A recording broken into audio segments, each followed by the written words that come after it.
Hi dear students, please welcome to my lecture. Today's topic for discussion is major themes in geography. The outline of the lecture is what are major themes of geography? Examples of major themes. The learning outcomes are at the end of the session, students will understand and appreciate the significance of major themes in geographic studies. The last so many lectures, we are trying to understand, or we have understood rather, the meaning of geography. So let me define geography once again for you all to make you fresh and updated on the meaning and definition of geography. Geography is the study of the Earth's surface. It includes people's responses to topography and climate, soil, and vegetation. Meaning, it's nothing but geography is the study of man-environment relationship or man-environment interaction. There are five major themes in geography. Those themes includes location, place, movement, region, human environmental interaction or man environment relationship. The geography revolves around these five themes. By understanding these themes, geography tries to understand man and his behavior on the planet Earth in relation to his immediate. Let us understand each of the themes in detail. Location. Location is nothing but we try to understand where things are found or where it is. Basically, location describes where a place on the earth is located or where it is situated or where it is found. There are two kinds of locations we use to describe. One is the absolute location. Second is the relative location. What is the absolute location? When we are giving the position of the earth or position of a place, situation of a place, location of a place on the basis of latitudes and longitudes, such a location is called absolute location. On the earth's surface or on the globe, every place has got unique latitudes and longitudes. We divide latitudes into two, or on the basis of latitudes, we divide world into two hemispheres, northern hemisphere and southern hemisphere, starting with 0 as latitude, 90° as North Pole, and 90° as South Pole.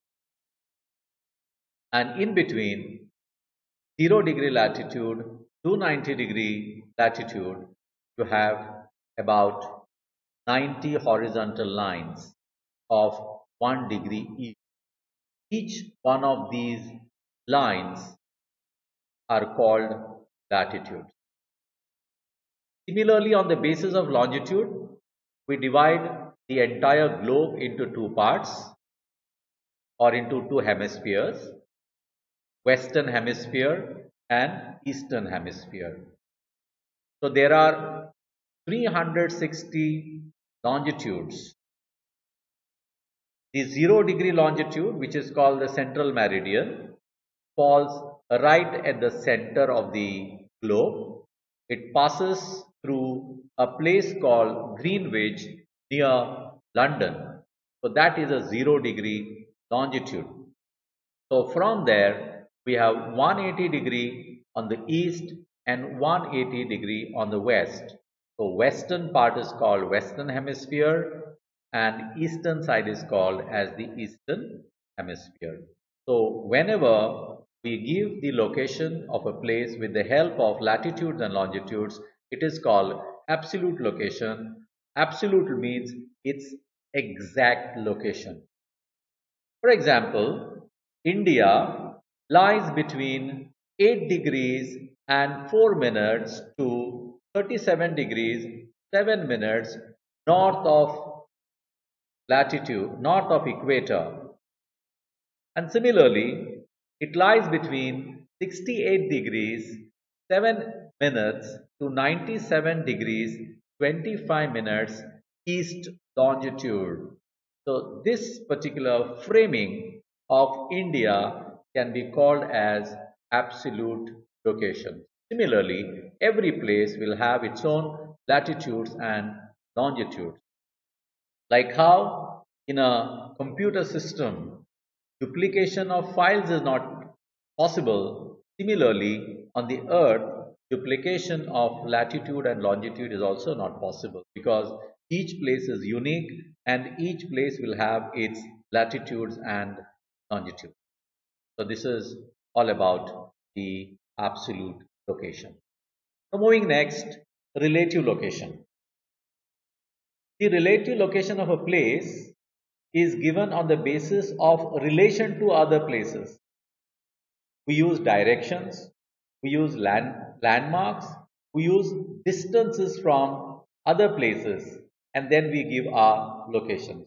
Say for example, Goa University is located to the north of Madgaon, meaning from Madgaon to the north. So meaning we are using direction to know where the place is located. Similarly, we are using police station or a post office as a landmark to identify location of a place. So my house is located behind police station or opposite post office. Similarly, my village is located about 40 kilometers away from Karwar in Karnataka. So here you are using distance from other place to know the location. So whenever we use directions, landmarks, distances, etc., such location is called as relative location. So this is map of Asia with Africa. Now we can give relative location of India. We can say India is surrounded by Pakistan in the west, Nepal in the north, Tajikistan, Bhutan and Bangladesh, Myanmar in the east, Sri Lanka in the south. On the west, we have Arabian Sea. In the east, we have Bay of Bengal. So we are using directions to define where India is located. Similarly, if you draw a latitudinally latitude like this, another latitude like this, a longitude like this, another longitude like this. So when we define with the help of latitude and longitude, it becomes absolute location. Location plays very important role in geography, not only in geography, otherwise also locations are very important. Location defines the character of a place. It defines the character of the people of that particular area. So location is very important. Similarly, place. This is second important theme of geography. Here place means what is it like there? A place is often known by its special characteristics. Now, there are two types of characteristics of a place. One, human characteristics, and second one is physical characteristics. Human characteristics. In every area, we have people following certain customs, certain traditions, languages, belief, etc. Similarly, there are festivals. People wear different type of clothing. Their political thoughts are different. Their architecture or the buildings are different. So all these things define the human character, and that place will be known by these characteristic features. Physical characteristics. A place may have mountains or plains. There may be ocean, there may be a coastline, there may be beach, there may be a shoreline, there may be a river, lake, climate, there may be wild animals, meaning the wildlife sanctuary, etc. Say, for example, Goa is known for beaches. It has got a very beautiful shoreline that defines the character of Goa. Similarly, places like Simla, Mussoorie, Nainital, Mount Abu, Uti, Mahabaleshwar, they define their character because these are all hill stations. Similarly, the climatic conditions in Switzerland are very hospitable for people. So climate defines that area. So and so place is located on the banks of so and so river. So river defines the character of that particular place. So therefore, place also plays an important role in geography, and as a result, it is regarded as second important theme topic. Movement. The journey of man began from the caves. So the moment man was born, he was moving from one jungle to another. He was leading a nomadic life. From that day onwards, the journey of man has not stopped. Normally, movement of people takes place to identify resources, to explore resources. People move to use those resources, and also movement takes place for the transportation of the available resources. Hence, the theme of movement helps us in understanding how we connect and how we depend on other regions, on other cultures, and different people of the world. Movement of people and goods takes place with the help of trucks, cars, buses, etc.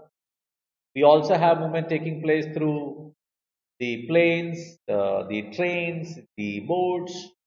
Similarly, information moves from one place to another with the help of telephones, with the help of internet, email, the traditional mail. Similarly, ideas from one place move to another place with the help of books, magazines, radios, television, and also with WWW, that is Worldwide Internet Facility. So this is the third important theme of geography. Region, fourth theme of geography. Region is very close and near and dear to the study of geography. If at all anything purely belongs to geography, it is region and spatial analysis. What is a region? Region is nothing but it's an area having homogeneous or similar characteristic features. We divide the world, we divide a given area into different divisions on the basis of certain characteristic features. Say, for example, we divide India into various physiographic divisions. Like in the north, we have Great Himalayas. Then we have the Great Plains of the northern India. Then we have the West Coast, the East Coast, the Western Ghats, Eastern Ghats, the Peninsular India, and the islands. So, with the help of physical divisions, so we divide India into these many physiographic divisions. Now, each physiographic division has got homogeneous characteristic features in the sense in that area the geology is same, the soil is same, the culture of the people who are living is the same, the language is same. So many things are very, very common in that particular area. Similarly, on the basis of climate, we divide India or the world into various climatic zones. On the basis of latitude, we divide climate into various regions as equatorial region, tropical region, temperate region, and polar region. Similarly, with the help of language and culture of the people, can divide given area into various cultural zones. Again, on the basis of soil, on the basis of geology, on the basis of minerals, or any other parameter, can divide a given area into regions. So therefore, in geography, we use a regional approach to understand what is happening in that area. So this is an important theme of geography. So now here is a map wherein we are dividing India into various geological zones. Human environmental interaction. It's nothing but how people interact with their surrounding.